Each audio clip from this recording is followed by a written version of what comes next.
అమ్మా భవానీ లోకాల నేలే ఓంకార రూపమమ్మా, తల్లి నీ మహిమల్ని చూపవమ్మా.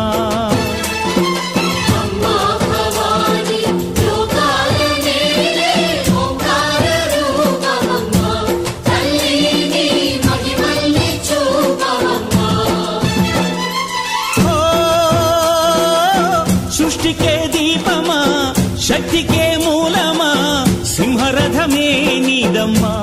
అమ్మ దుర్గమ్మ భక్తులను దీవించుమా.